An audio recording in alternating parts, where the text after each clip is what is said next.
Hello, in this video I'm going to show you how to restart Motorola Moto G86 Power.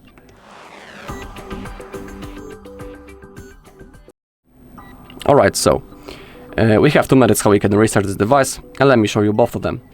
First one is a simple reboot using the power menu. This method is of course recommended when we have access to the phone and when the phone works normally, when it's responsive. So to do it we need to click the power button and volume up button at the same time to launch the power menu.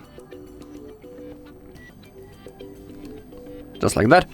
And now simply tap on the restart. When you do it, your device will be turned off, then turned on again after a few seconds, and it will be ready to use.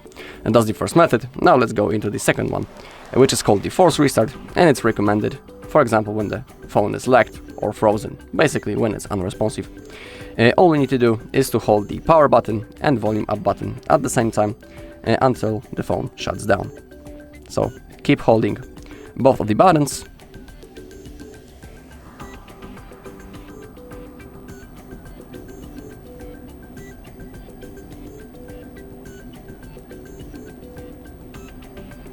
And when the Moto logo appeared, we can release our fingers, and now we just need to simply wait until our device gets turned on. Alright, that's all in this video. Thank you all for watching. If you found this video helpful, please leave a like, comment and subscribe.